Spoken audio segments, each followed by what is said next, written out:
বর্তমানে বাংলা নাটকের কিছু কন্টেন্ট নিয়ে তীব্র সমালোচনা চলছে।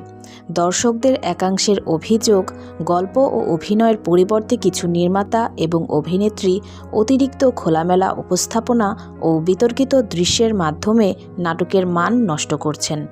আর এই বিতর্কের কেন্দ্রেই উঠে আসছে অভিনেত্রী কেয়া পায়েলের নামসহ আরও কয়েকজনের নাম। এই পরিস্থিতি নিয়ে হাসনাত আবদুল্লাহ এক সংবাদ মাধ্যমে কড়া প্রতিক্রিয়া জানিয়ে বলেন, বাংলা নাটকের নামে যেসব অশ্লীলতা ছড়ানো হচ্ছে সেগুলো আর চলতে দেওয়া হবে না। খুব শীঘ্রই এ বিষয়ে ব্যবস্থা নেওয়া হবে। তিনি আরও বলেন, সংস্কৃতির নামে যদি অশ্লীলতা ছড়ানো হয় তাহলে যারা এর সঙ্গে জড়িত তাদের বিরুদ্ধে কঠোর অবস্থান নেওয়া দরকার। তার এই বক্তব্যের পর অনেকেই মনে করছেন সাম্প্রতিক কিছু বিতর্কিত কন্টেন্টকে লক্ষ্য করেই তিনি এমন মন্তব্য করেছেন।